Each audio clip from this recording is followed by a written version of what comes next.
What's up, YouTube? Thanks again for tuning in. This is Blueprints of Fitness. I'm Aaron Taube, and today we're going to be talking all about protein. Before we jump to that, I kind of want to really, now that we have the intro out of the way, get into how all these videos from here on out are going to be set up. You'll see that much like in blueprints or sets of drawings, they're each categorized and grouped together. And that's how I want to set these up. This way, if down the road you guys want to refer back to them, or have a question, we can always go back and talk about it. I will be keeping a detailed log of what videos are under what. So all these kind of seminars or little videos, whatever you want to call them, we'll call them drawings A and then whatever it is. So this will be protein, drawing A1. The next one will be carbs, drawing A2. Kind of like that. We'll do workouts separate, so those will be B, supplement reviews C, and so on and so forth. So with that said, let's jump into drawing A1 and all that entails, all about protein.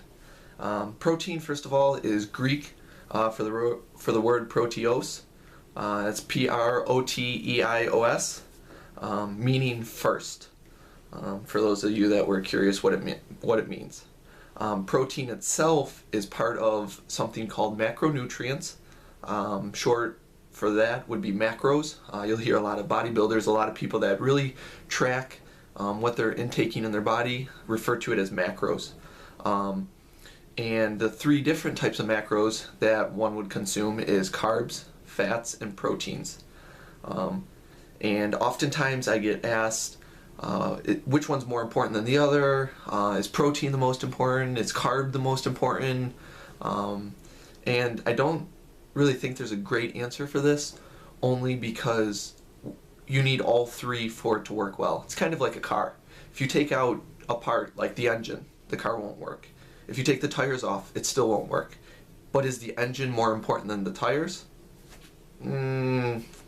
So with that being said, I'll leave it at that. Now breaking down what protein is, kind of how it's made, what its uses are. Protein, first of all, is needed for positive nitrogen balance within the body. And what happens when you have positive nitrogen balance is it results in muscle growth. So a lot of times you'll hear of like runner's cramp or the buildup of lactic acid, or the tear down after you strength train. Protein is going to help repair those muscles. It's going to help you come back from that and build them up stronger than before. So what you're doing when you're exercising is you're trying to break the body down. You're trying to put small tears almost. So if this is it, you're trying to pull them apart, and then when it comes back, not only does it go back to how it was, but then it grows back stronger. So over time, you have a muscle. Let's just say this is a muscle, and over time it'll tear, and then it'll grow back stronger, and then tear and grow back stronger, and then tear and then grow back stronger, and so on and so forth. So over time, that's why you grow, that's why you get stronger, because you always want to have your body not only repair itself, but make it stronger, so next time you hit that weight, or next time you lift that amount for that many reps, it'll be able to do it easier. So protein itself is made up of hundreds of thousands of different little things called amino acids, and there are over 20 different types of amino acids or around there, and it's the way in which they combine to make the protein, and then also the way in which they combine is which type of protein it makes. And we'll get back to that in a tad when we talk about the different types of proteins that there are.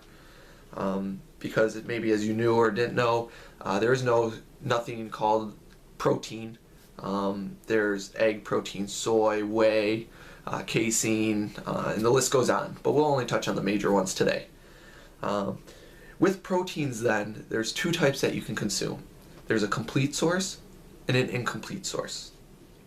And you might be asking what the difference is. Well, the complete source contains all the amino acids your body would need.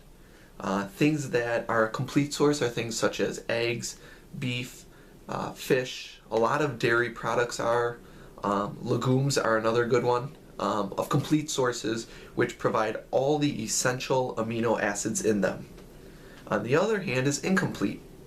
And as I'm sure you could guess, incomplete sources are the ones that don't have all the amino acids. These are the ones that are categorized as incomplete because they're missing one or more. And sources like this could be something like the combination of rice and dried beans, right? So rice, on one hand, has a lower source of protein. Dried beans has a much higher source. So let's say the rice is here. Actually, we'll put the rice here. We'll do lower first. So lower in protein, but the dried beans might have more of the type of amino acid that the rice is missing, so they can balance each other out. On the other hand, beans now, which was up here before, is down here, and rice is up here for a different amino acid, and those can balance each other out. So they almost work together as one. So a lot of times you'll hear people refer to, what kind of sources of protein are you taking in? And some people might give you some that you're like, I'm not sure if that really is a source. But you have to remember that it could be an incomplete source, that they're gelling together to make a complete source, or to get that protein that they're really looking for. Now, when we started this video, we talked about macros. Do you need to consume your protein with macros? Let's say you're taking a protein shake. The answer to that I would say is no. A lot of people tell you need to take it with a meal, or this, that, and the other, but it's come to research that as long as you take it within the same day, as long as you're hitting your macros, you could have 3 meals a day, you could have 10 meals, you could have 2 shakes different times in your meals, you could have 2 shakes with your meals. It really comes down to what works for you. And maybe that'll come out a little more after we describe drawing A2 and drawing A3, which is fats and carbs, and then talk about macros as a whole, all 3 of those together. Now, I do want to keep this hopefully around 10 minutes, 12 minutes, somewhere around there, so we're going to jump right into the different types of major proteins that you have. Whey is the most popular, then is casein, then soy, and then egg. And I have a list here in front of me that I'm just going to kind of hit the major points, the goods and the bads, and hopefully that'll help you guys get a good grasp or a good start on this. Whey protein is the most popular. It's quick go-to post-workout. A lot of people consume it as a shake. I have a few here next to me that I'll talk about in a minute. And it's, mix it with liquid, water, milk, whatever your desire is. It mixes real easy for the most part. It's quick digesting, which you do have to remember, and it hits the body fast. So there is no long time to break down. And that brings me to the next one, which is casein. Casein clots and slows digestion. So compared to whey, your body won't utilize it as quick.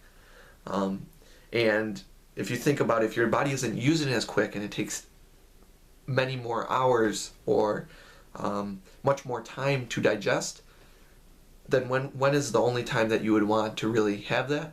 Or a good time to have that would be for nighttime. It's called, casein is, when I first learned about it, I was referred to it as the night sleeper or the night feeder, in that people take it before bed and then it slowly breaks down and is utilized by the body overnight. So in the morning when you wake up, you're not as hungry. We'll leave it as that. Because, you could get into the whole, then how does it affect breakfast and your next day and that kind of thing. Next is soy, and this is for any of you vegetarians or vegans, I should say, out there. It's vegan friendly, and it contains phytoestrogens, which for bodybuilders you would not. First of all, phytoestrogens are plant-derived estrogen, and so obviously for a male bodybuilder you might not want to consume it because it's going to give you more estrogen, and you would rather have more testosterone to grow muscles. But also, I've tasted it before, it doesn't taste the greatest.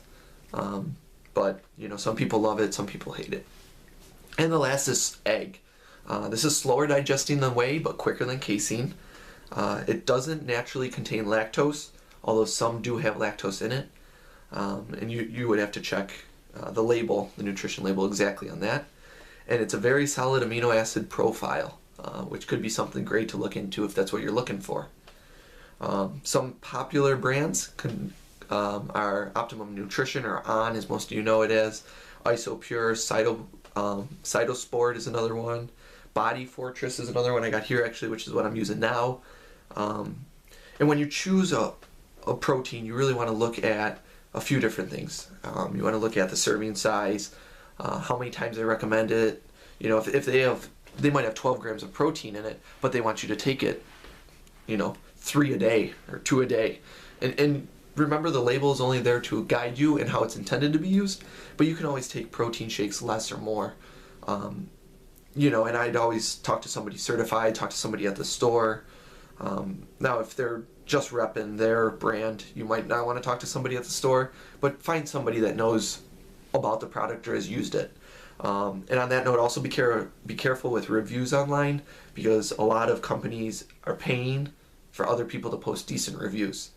And you can kind of spot out when that's happening just by how it sounds. It sounds a little fishy, or it sounds too great to be true, although some are really great and true.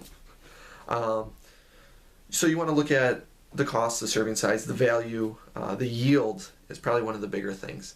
And this actually was introduced to me more recent than not, but for the equation for that is grams per serving multiplied by 100, and then take that answer that you have and divide it by the serving size in grams. I'll say that again. Grams per serving multiplied by 100 and divided by the serving size in grams. So I looked up one of the most popular ones, which was Optimum Nutrition, did it myself, and then tried finding a source, and I ended up coming with a source. And its yield is 75%. It was like 74.8, 74.6, somewhere around in there. So that is 75% protein that you're consuming. However, there's 100% that you're really consuming. So the other 25% is either filler, it could be different types of amino acids, so you want to look at, then go to the label and really see what's in it, really dig up the information. If you're getting something around, because fillers can range anywhere from 1% to 99%. If you're getting something around 33%, whey protein, you're consuming way more than you should. You're consuming a lot more non-protein than you are protein. So you might want to reconsider. So for Optimum Nutrition, yielding 75, that's very good. Somewhere in that ballpark is, but you're also, then the other thing to look at is the price. Optimum Nutrition is a more pricey one. Is it the advertisements? Is it, what exactly is it that it's really the cost that it is compared to some others that are much cheaper? But ask around, really find out what works for you. Try a bunch of different ones. That's the only way you're going to learn. That's the only way you're going to see what really works in your body. And some of them that I have here just laying around, Myofusion. This one I was using for a decent amount of time at one point. And I just try and keep all the containers here, just so I can talk to other people about them when they ask, or, let them. I still have some in here for people to try. But it tasted very chemically to me, or if that's a word, chemically. It tasted not very appealing to me, I should say. But one that I've been using actually probably way longer than that, is this one, Body Fortress. Many of you guys might see this walking around Walmart. Again, don't think of it so much as where you're getting it, but think of more what you're getting. This one cost me right around $16 for a 2-pound tub. As a broke college student, it fits perfectly in the budget.